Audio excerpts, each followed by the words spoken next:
The following is a quarantine recording presented to you in around sound. It was recorded with whatever was lying around.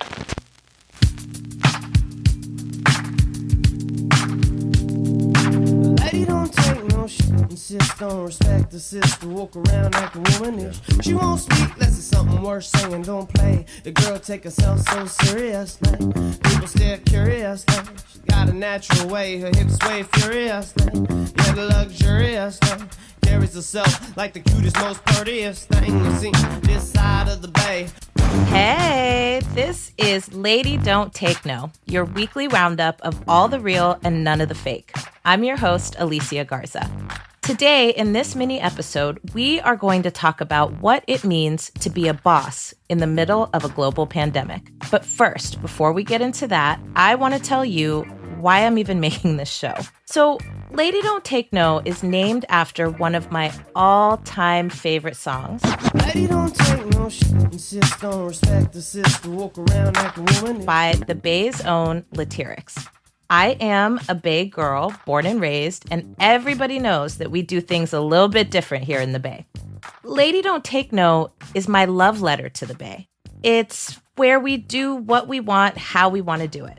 We're going to do all that and much more, and you are going to get the best of my hot takes on politics and pop culture. With that being said, the opinions that are expressed here are mine, and they're mine alone. They might change, they might not. We are pro-Black, pro-queer, proudly feminist, and pro-do what you like. If I want to talk about why I think Fenty Beauty will save our lives, I'm going to do that. If I want to talk about microaggressions in airports, so be it. If I want to talk about how to get gully and still get what you want, then that's what we gonna do. And every week, you are gonna get the best of what goes on in my head and what we're loving and hating on, what we might be and what we ain't gonna do.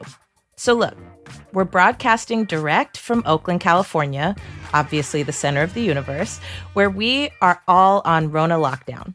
It's a weird time. It's a scary time. It's all the kinds of time, but do not worry. We are going to help you pass the time every week, so be sure to tune in and tell a friend. Now, speaking of friends, I brought one of my sister friends on the pod today to help us kick this party off right. The brilliant, most excellent Lateefah Simon. Latifah, say what's up to the crew. Hey, everybody. How you doing? Hey. So Latifah is the president of the Akonadi Foundation. She's an advocate for civil rights and racial justice. Latifah became the youngest woman to receive a MacArthur Genius Fellowship. She ran one of the premier legal advocacy organizations in the country, and she don't have a law degree. She has started an organization when she was 19 years old to fight for girls working in the street economy. And she represents the 7th District on the BART Board of Directors. But did I mention that she's also the president? I mean, in addition to all of that, Latifah's a boss. And in addition to all that, I love to call Latifah my fairy godmother. She's a mom to 2 wonderful and brilliant daughters, Layla and Amina, and she is one of my all-time favorite people.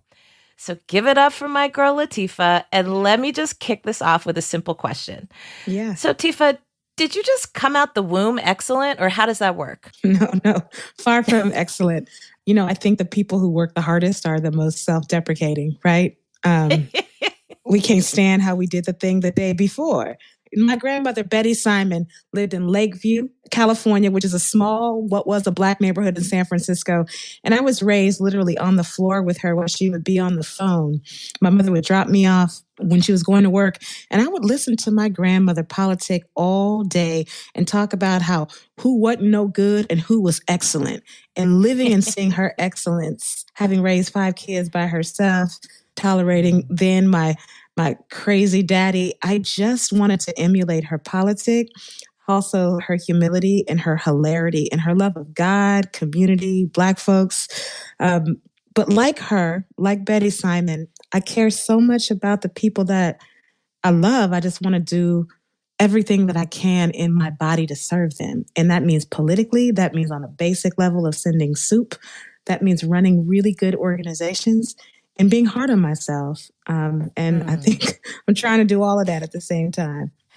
I understand. Well, shout out to Grandma. And let's really just wrap, shall we? Because let's do it. We are in the midst of all kinds of bonkers nonsense. That's what we're going to call it from now on. Mm-hmm. So first and foremost, just talk to us a little bit. How are you making it through life in the time of the Rona? And do you have any tips for our listeners? Like, is there a snack that you keep going back to the fridge for that's like your get up and get at it juice? Like, what's the deal? How are you making it through? So the best thing that I have done for myself is love up on my little 8-year-old girl. You know, her father is in heaven and he was an activist and advocate. And I keep thinking, what would Kevin do during these times?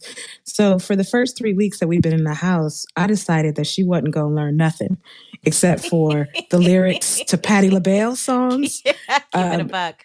Raw Digga. She's understood female, rappers and MCs from Miami. We have been discovering Blue-Eyed Soul. She can't believe Michael McDonald is white. For me, this moment is, she said, no, Mom. For me, this moment really is, it's an opportunity for me, even though I'm working 8 hours a day, like so many other people, and I have this blessing to work at home. I'm having dance parties with my baby girl and cooking while I'm on calls and cleaning out drawers, but really reflecting, though, Alicia, on the fact that when I was 17, 18, and I was doing outreach on the streets in the middle of a tuberculosis outbreak, and HIV in San Francisco was over the top. Folks were overdosing. There was such deep fear in the injection drug community, in the queer community, with young women and girls that I was working for who were deeply caught up in the street economy. I remember the fear in people's faces from not having access to very basic health care, law enforcement infringement, no place to go. So in some ways, that was 22 years ago when I started that work full time. I recognize the privilege that I have in this moment, but also deeply recognize that the fear that the world is feeling about all those things that I just mentioned, lack of health care and access, if you sick, you're going to be sick, that you may not make it past Sunday, that you don't know where you're going to eat or how you're going to eat, you don't have a car, you can't go outside. Those feelings of desperation, but resilience have been the lifeblood and the reality of colonized people, of Black and brown people all over the world. So I keep reminding my child, we're gonna be okay, God willing. But Patti LaBelle, Luther Vandross, horrible rappers that I used to listen to when I was 15 from my block. I'm bringing it all back. But before we go to rappers, though, did you put Layla on to Bobby Caldwell? Listen. We started at Michael McDonald, went to Bobby Caldwell, and we ended at Sam Smith. Yeah. So there's some new ones I got to research too, because I'm like, you can tell the difference. I'm like, is he Black? Okay. Is he white? So she thought Kim was a white man. K-E-M. She thought I was like, no, baby, he's Black. So listen, this is the best kind of education. In the soul. We're in soul. We're in spirit, and I'm listening to a lot of gospel too. And Yolanda Adams will never steer you wrong. Never, ever. And this is the best kind of education. Layla is getting the culture, and that's important. And she is going to emerge out of this moment just Blacker than ever. So I'm 100% a fan of this. You talked about cooking, and I need to bring it back there real quick before we get into more serious topics. Yeah. I got to get something off my chest. All right. So look, I have a concern. I know you can cook, and I know I have come to your house and sat in your kitchen. I've called you up on the phone and been like, Tifa, please fry me up some chicken wings. I'll bring the mimosas, and we'll have sister girl time. And you willingly oblige every single time. Now, girls, since the Rona done hit, I'm telling you, I'm seeing struggle plates on the internets. It's breaking my heart. Not only are we facing a global pandemic, but I feel like what is being exposed right now, all of our freedom fighters, right? Our people don't know how to cook. Listen.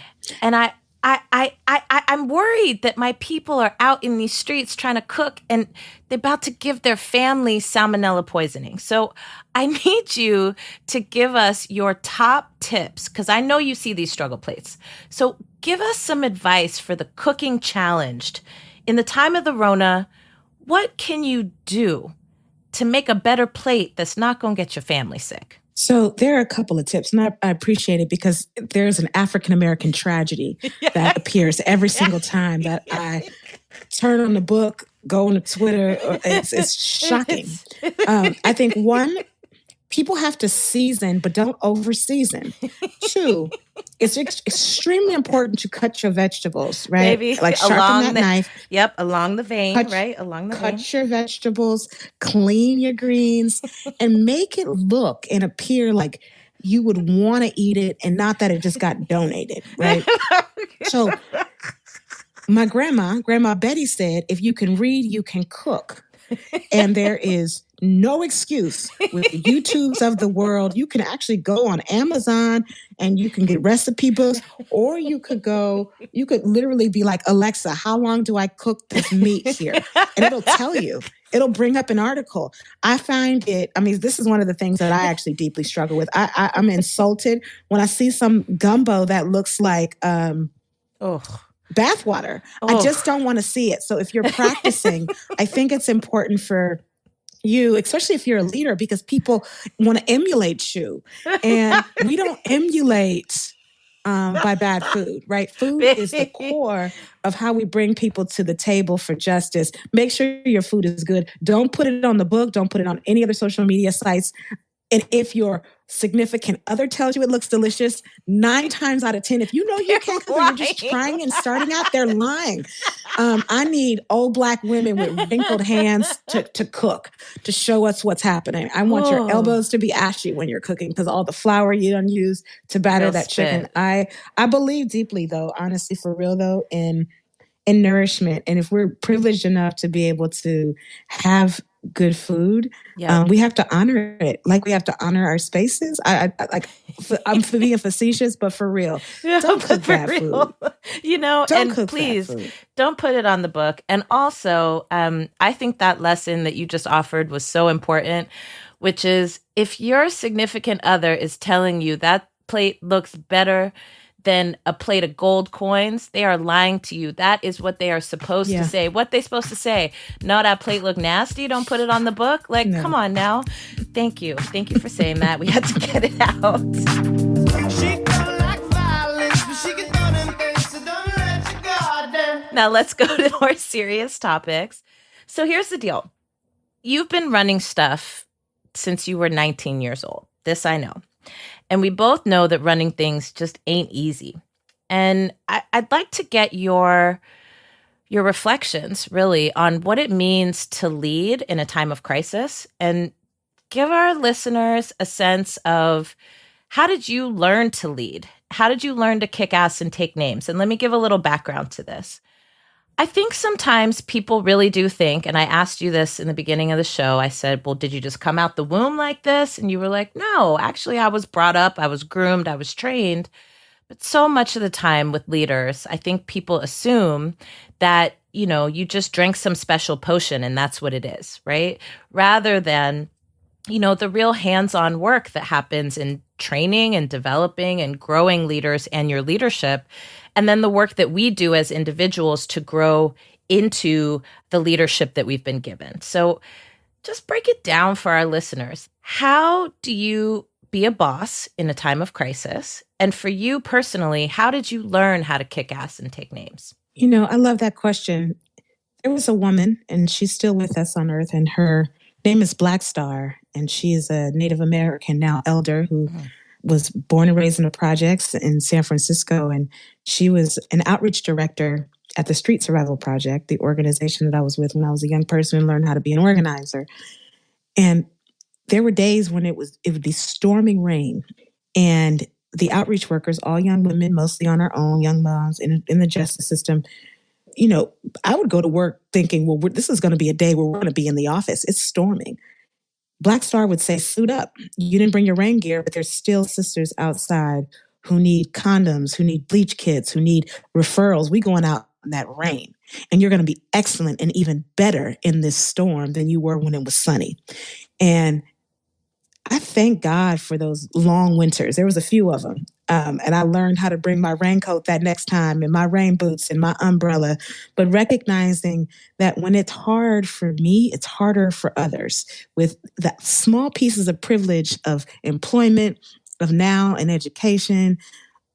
When I'm struggling, my sister is struggling 10 times worse.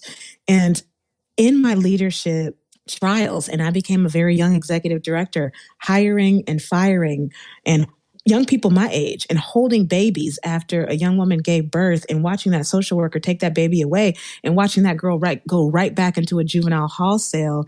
And I got to go home. Of course, I was trying to find every single book, every single mentor to teach me how to move in grace in crisis, understanding that for our people, crisis, whether we were resilient or not, would be consistent given white supremacy, given deep, all the things that come out of that. And now, I'm helping to lead a multi-billion-dollar agency. I'm the president of the board of directors for Bay Area Rapid Transit, one of the largest multi-county or regional transit systems in the world during this crisis. And so, when our shelter in place happened and our ridership went down by 90%, there's nothing that could be more difficult than holding a baby and watching a girl go back to jail who's under 18 and who wants to deeply breastfeed her baby. So, I think the struggle of leading in a moment is having, I have over 20 years in this shit, So the reality that things are just going to get harder, I welcome that because all the people who have prayed me up and continue to pray me up, all the people that I'm praying for, not just, sort of old school religious, but like you can move through this, through breath, through clarity, through consistent conversations. I'm calling you all of the time. Alicia, I'm like, such and such just got shot by the police. What do we do? How do we love on their families? Such as this organization is struggling. How do we make sure that they get resources? I believe that we've seen a lot, not a global pandemic for some, but many of us who were fighting the AIDS epidemic in the mid-90s, we were losing people. Many people that we were fighting the crack epidemic and we were fighting the opioid addiction epidemic that happened 20 years ago, we lost and buried people. Many of us who have been working in violence prevention, we had to bury young people and go back to the office the same day and get a grant out so we could pay our organizers the next week. So I feel as clear as I ever have that we have so much work to do and Corona will continue to expose the inequities. But this is our challenge and this is our work. That's right. And I cannot wait till we get to the other side so that we all understand how much collective work we have to do. So yeah, I'm in it. I'm in it to learn. And I think the last thing, in running now 5 organizations, I've made critical mistakes. But you know what? I'm not going to make them again. Listen. I'm not going to make them again. The same ones, at least. I'll make new mistakes. Well, I think that's important. And what's important about that is people have this assumption that leaders don't make mistakes. And it creates an environment for leaders where we don't feel like we can be honest about making mistakes. And so therefore, we're all perpetuating this weird narrative that there are perfect people in the world and imperfect people in the world, rather than all of us being deeply human, being deeply imperfect. And that is what it means to be human, right? So I love the fact that you just said, I make mistakes. And in making those mistakes and acknowledging them, I get to say, okay, well, I'm not going to do that again, but we're going to make more mistakes. It's just not going to be the same one. I mean, and sometimes they're basic. You told me about a month ago, we were at happy hour. And I was getting happy, meaning, I had a couple really fantastic cocktails. And I started texting somebody that I was really angry with. It was a political fight that I was having. And you said, don't you ever in your life text somebody while basically, 1, you're with your girls, and 2, where you have a margarita in your hand. That's small. But think about how much deep knowledge you have when you're in the presence of friends and of people who love you. They will never steer you wrong. And that's how I grow from, the small happy hour sort of love professional chat to really learning how to move through relationships, whether they be romantic or professional or just platonic. We have so much to share and learn from each other. And I'll be damned if I go out in these streets and say every single day, I have it all figured out. It is that person who you should stay away from. I heard that. So let me ask you a real honest question. You've run 5 organizations you've been leading since you were 19 at least. Do you ever get imposter syndrome? Like, how do you lead when you're not totally sure what you're doing? And let me give some context to this question. So look, ever since this Rona thing hit, girl, at first I was like, all right, well, I guess I'm working from home. And then all of a sudden it was like shelter in place. And I was like, whoa, what's going on? Right. And I found myself in my house that I never get to spend time in, literally on call after call after call after call after call. Everybody, how are you pivoting? What are you doing? And I was like, yo, honestly, I'm just trying to figure out what is up and what is down, what is left and what is right. I have no idea what we're going to do yet. And it'll come, but I felt this like anxiety to like rush towards the finish line and have the smartest thing to say. And it really actually started to impact my confidence in 20 years of organizing, right? Do you ever experience stuff like that, Tifa, where you're in a position where you're like, wow, am I actually supposed to be a leader? And how do you continue to lead when you're not totally sure what you're doing? Ooh, ain't that the question? So when Insecure came out, not my feelings, but the show, and Issa Rae was in the mirror talking to herself and rapping to herself, I was like, she knows me. She stole that from me because I do it every day. I get up and I have a difficult conversation with an employee or with, a local elected too. So with the constituent, I'm doing it in the mirror. And then I say, who do you think you are? Like, I'm just like, do they know how stupid you feel or how dumb you are? I don't even know how to really put on a really banging outfit. I don't know how to put on my eyebrows. I'm still figuring out the world, and I'm 43. We working together on this. I'm trying to grow back edges on my right side. There's a lot that I'm working on. Girl, our edges are in trouble. I mean, they're in trouble. I don't know if our aunties had edges problems. I'm looking at pictures, and they had their edges when they was in their 40s. I don't know what I'm going to do. But, I think that the reality is, the cavalry isn't coming, okay? So meaning ain't nobody coming to be smarter than the Black woman in the room. And I don't need to have the right thing to say. Do you know last week I did a few very public meetings and messed up on all of them and felt so stupid. I'm on the board of trustees for the California State University, and I didn't moderate my committee in the brilliant way that I had imagined. And then I had to remember, first of all, it's a global crisis. I'm not going to be fresh all the time.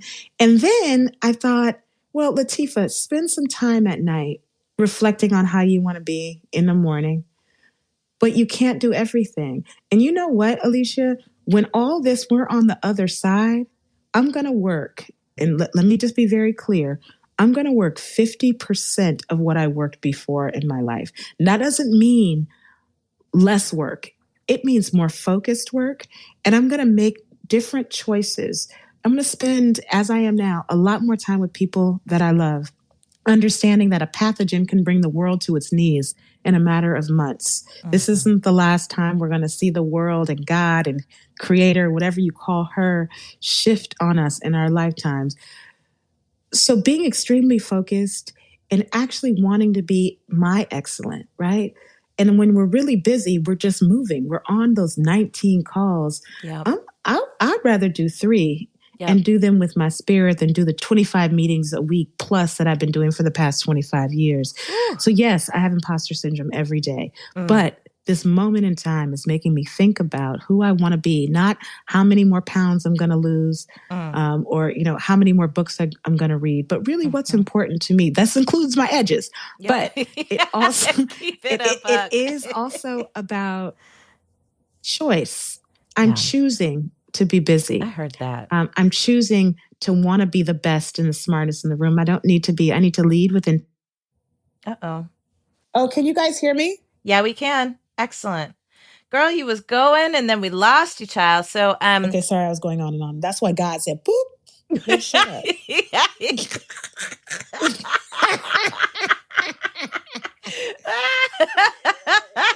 Well, let's keep that in. Please do, because that's amazing. So that's the other thing. Let me just tell you. Here's what you didn't ask, but what I'm going to tell you. So as leaders and as bosses, one thing I do need to learn is to shut my motherfucking mouth. Okay. Girl, it's a problem. I'm loving my weekly dose of Tifa realness. Let me just tell you. But can we just get real about what the Rona has done to us? I need you to know, sis, like, I need you to know deeply that I had to get on a video call yesterday and I looked at myself in the mirror and I had 2 eyelashes left. 2. I want y'all to know who are listening what your leaders are going through. So every time you ask us to get on a damn video call, I need you to understand that my 2 eyelashes, and shout out to my 2 eyelashes though. They are like, yes. I'm gonna make it through the Rona. If she don't, I will. Okay. But just realize that like every time you see me wearing glasses on the Zoom, it's because I only got 2 eyelashes left. And why do you make me come in that form and shape? Why is phone not just okay? I got questions. Well, it's crazy because, when you're a little kid and your auntie polishes your nails and she puts those dots on each nail in the middle. Well, mine look like small countries, baby, and are conscious, and they're brown gel. I don't know what to do. I'm struggling. Oh, it's rough. And don't even look at these toenails, girl. I can't. I've been doing the gel polish on the toes, which made sense because I like to be in and out of that shop. You know what I'm saying? I don't want to sit there for 30 minutes and then get sock prints on my toenails. But now I got 2-month-old gel nail polish on my damn toes. And I think by the time the Rona's over, it will have grown out and off. So I'll have a French manicure on my toes that I didn't intend to have. Well, and see, you know what's so great? What I appreciate about Alicia Garza is before putting out all the global commentary about how we need to, sort of advance liberation for Black folks, you are a homegirl first. And I'm so happy that you're going to be having these conversations with folks around the country and hopefully around the world. First of all, how we can be human in our relationships first with people that we love, and talk about the things that are ridiculous, like the ridiculous things, knowing that as soon as you get off this phone with me, you're going to be advocating for 19,000 domestic workers in California. You know what I mean? Right. That's right. Beauty shop workers. I love that we can and must be our full selves. And for folks who know us, who only see us in the morning at the meeting, to know that we're building deep community. We've taken care of each other's kids. We buried each other's parents together. We're taking care of each other's, uncles and aunts. And it is that kind of deep love that meets the politics, the being able to laugh and cook chicken in the kitchen and talk about our eyelashes. Girl, the 2 that we got left. Let's switch gears. I just want to do my weekly roundup. This is Lady Don't Take No, all the things that are getting on my damn nerves this week. So let's start with number 1. One thing Lady will not take any more of is Zoom calls with mandatory video. You all have been put on notice.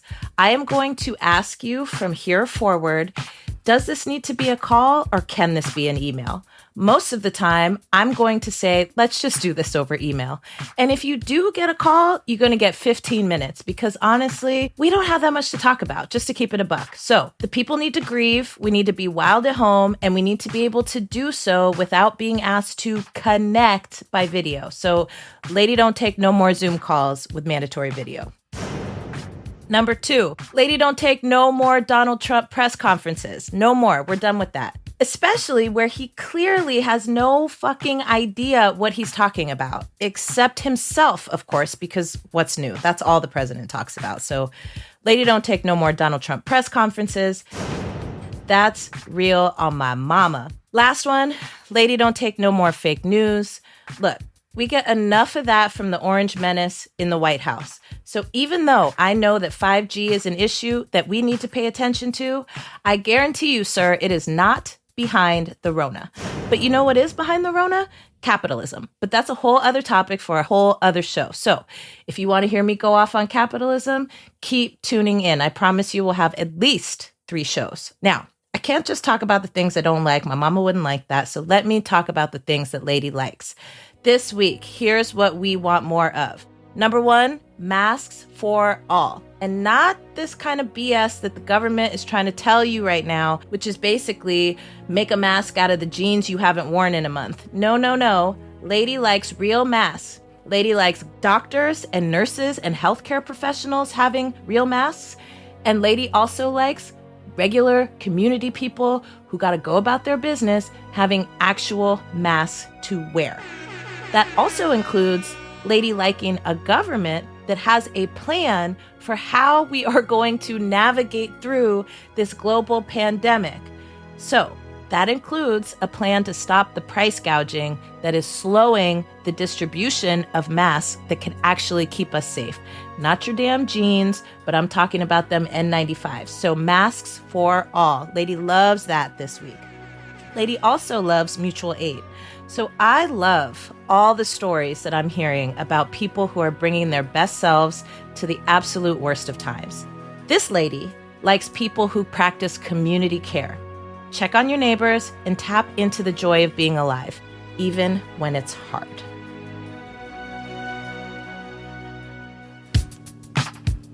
All right, we have reached the sad, sad end of our show, but I will be back here with you every single Friday morning to accompany you where you used to have a commute. Thank you so much, Lateefah Simon, for joining us. And Tifa, if people want to hear more from you, where can they follow you? Sure, they should go to @Lateefah Simon, one word, @LateeFah Simon. And that's at Twitter. Hey. And I cannot wait to continue the conversation with Alicia. I'll see you in a couple of days over our Zoom quarantine. I love you so much. And don't be tweeting my girl with no hate mail. Y'all need to get a life. Okay, that is all for Lady Don't Take No. We appreciate you joining us, and we hope to see you back next week. Our producer is Phil Circus. Our incredible theme is by Lateefah. This pod is supported by the Black Futures Lab. And I'm your host, Alicia Garza. Remember, being a boss in a time of crisis can literally mean washing your teeth, brushing your face. Don't spread fake news, and love the people enough to make call in the only viable option. That's right, I said it, because Lady Don't Take No. Love y'all. Have a good week. Peace.